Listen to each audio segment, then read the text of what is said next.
What if I took some of my old Fakemon and gave them new evolutions? Hi, I'm Jake, and I've been drawing Pokemon since I was 7 years old. I'm currently working on the Iopa region, which is my region inspired by ancient Greece and ancient Greek mythology. This little guy is Clameze, and is actually a regional delicacy in Iopa.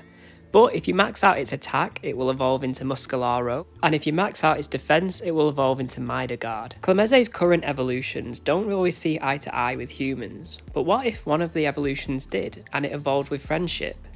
This Fakemon is heavily inspired by the Birth of Venus painting, which is actually an Italian painting of a Roman goddess, not a Greek painting of a Greek goddess.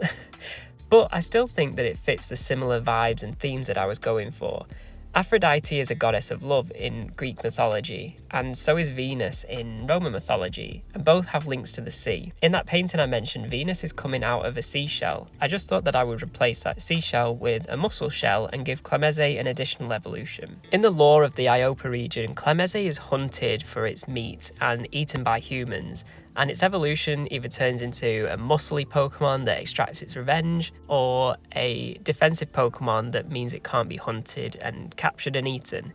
I thought maybe a third evolution would be good if it learned to love humans and they lived in harmony together, so that's where the Goddess of Love idea came from. As you saw there in the time lapse, it took me a lot of time to get happy with the design, and it's because it's a very odd body shape that I'm trying to achieve. I wanted to reference the Birth of Venus imagery with the main body coming out of a shell, but link it to muscles obviously. So I had that oddly shaped mussel shell with the human-like figure coming out of it. Now a mussel's tongue, that's what the muscly bit of it is actually called, is very amorphous and fluid-like and quite squishy. So it was really hard to portray that whilst also making it humanoid and making the design readable. I thought that the string of pearls coming from its head was a nice reference to tie in that theme of love and beauty and it being kind-hearted, even though its expression doesn't look like it. Introducing Aphrodite, the mollusc Pokemon. When Clameze is cared for and shown some kindness, it evolves into Aphrodite. Now it bursts out of its shell full of pride and joy. Aphrodite will share the beautiful pearls it produces with a trainer who shows it the love and respect it deserved when it was a Clameze. These pearls sell for large amounts. It's a water and fairy type with the ability Cute Charm, again to tie in that Goddess of Love theme. I thought the addition of the fairy type also completed a nice little triangle with the other evolutions being fighting and steel types. The addition of Aphrodite completes the 3 evolutions for Clameze, one for fighting, one for defense, and one in the middle. The whole reason that I made this evolution line was to give Deity her signature Pokemon, so Aphrodite will be Deity's ace Pokemon. For those of you that have watched my videos for a while, you'll recognise this little dude. This is Potti, and he's the eevee of my region. Because if you use a Firestone or a Water Stone, he'll evolve into Kilnacue or Fontarius, respectively. But I wonder what he'd evolve into with a Leaf Stone or a Thunderstone. Potti's whole gimmick is that he's a lump of clay, and so he can be made into things that are made out of clay. I specifically made him a ground and rock type Pokemon because I knew I wanted him to evolve into Pokemon with elemental abilities. 2 being ground and another type, and 2 being rock and another type. That way I'd get to use the elemental stones in its design. So Kilnacue is a ground and fire type, and Fontarius is a ground and water type.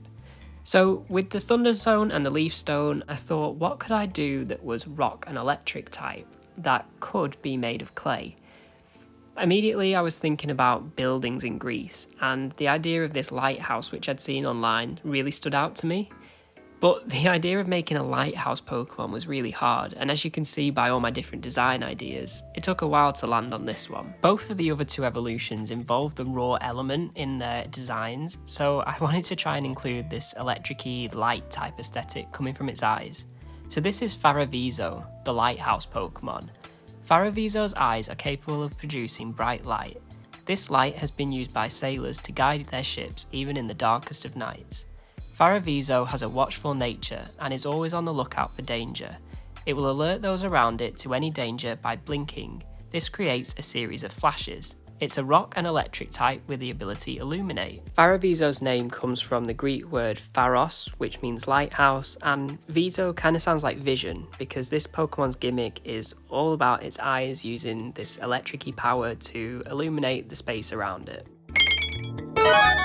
And now for Potti's evolution with a Leaf Stone. With the Thunderstone creating a lighthouse Pokemon, I thought what other building is stereotypically Greek? And the idea of the windmills came to mind, so I decided to try and make a windmill Pokemon. When I had this idea in mind, I was trying to portray a different type of characteristic in each of the evolutions. So Kilnacue is quite happy and warm looking, Fontarius is quite fun, Faraviso is alert and watchful because it's a lighthouse. So I wanted to make this windmill Pokemon quite relaxed and quite a different body shape to the rest. It kind of reminds me of an old man. Very peaceful, just enjoying the wind, yet very stoic in its nature. So this is Whirlstone, the windmill Pokemon. This Pokemon is known for its calmness and serenity. They will stand in the same spot for years, allowing the breeze to gently sway its leaves. Even storms cannot faze Whirlstone. Some trainers have been able to convince Whirlstone to help it crush grains for them in order to make bread. It's a rock and grass type Pokemon with the ability Wind Rider, and it can learn moves like Leaf Storm and Leaf Tornado to tie into that windy feel. Our final evolution line for this video is Vryghtbat, which some of you might not be familiar with because it wasn't in an iopa region video. I actually did this as part of the Faketober challenge. Side note, you should definitely go and check out because it's a criminally underwatched video for the amount of effort I put into drawing a Pokemon every day for a month. Anyway, the final day of this challenge was a free prompt, so I chose Greek, and because it was Halloween, I decided to make a spooky Pokemon. And although it's cute, I think it deserves some evolutions. Vryghtbat is based on horseshoe bats, which have that really distinctive nose shape, which is actually kind of freaky if you look up close. I wanted to make sure this bat had a different kind of shape language to some of the other bats that we've seen, and the first stage of this evolution was meant to have no back legs, to be a bit more ghost-like, so I wanted to really show that off in the evolution because I don't think the first design really captures that very well. In the end, I don't think I'm 100% happy with it looking at it now. I do think that it gets that more ghostly side across and makes it look a little bit more vampiric, which is the style that I'm trying to go for the evolution line. I still think it might just look a bit like Lunala though. So this is Vryghtmare, the soul sucker Pokemon. Vryghtmare silently fly through the night. They haunt graveyards and ruins, awaiting an unsuspecting victim to wander by. As opposed to its pre-evolution, it no longer needs to scare people to drain their life force, it only needs to look at them.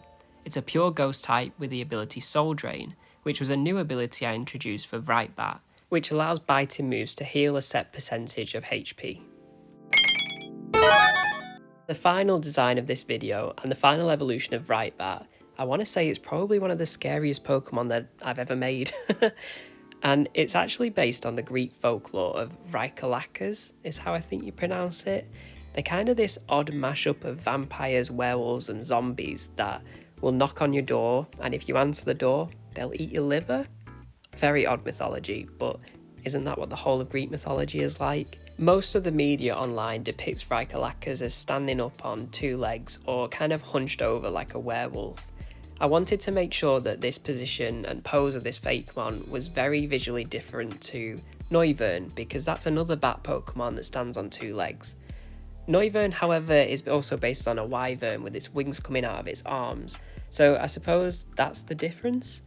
I wanted to keep that flowy bit of the wings that was present in the previous designs as well, so I gave it that little fluffy tail to kind of loosen up the design. To reference the zombie side of things, I made its bones appear on the outside of its body and gave it those holes in its arms and legs to look like femurs and other bones. Although I did have a tough time imagining how this would work in 3D in my head. Like, if their arms were thin and had a hole in the middle, how could the claws fit onto it? So I just decided to make the arms fleshy with holes in and then the claws on the end of it, because I guess it's Pokemon and doesn't have to be 100% anatomically correct. Gosh, I work in healthcare, you'd think I could say anatomically. In the end, I'm really proud of this design and I think I'd 100% be adding it to my iopa team. So this is Vryghtbat, the soul sucker Pokemon. The malice from its souls it has feasted on over the years runs through its veins. It is a feared predatory Pokemon whose hunger for life force is never satisfied. Children are told ghost stories of Vryghtbat knocking on their bedroom windows at night. It's a pure ghost type with the ability Soul Drain, and I wanted it to be a physical and fast attacker, so I gave it moves that kind of reference that, like Night Slash and Phantom Force. So if you got to this point in the video, I want to say a massive thank you, and as always, don't forget to like, comment, subscribe, hype, all that good stuff. I want to hear which Fakemon you like the best from this video, and I want to know who you're adding to your team. I also wanted to give a huge shout out to anyone who participated in my recent Zodiac contest. I'm blown away by how many people participated and the amount of thought and depth put into some of the entries. It was really incredible to see. So I'm going to pull together a video of all of the entries and talking through some of my favourite ones and showing off who actually won the contest. Then I'll sprinkle through my final renders of the designs in future videos. So if you're excited and looking forward to that, make sure to subscribe and I'll see you next time. Bye.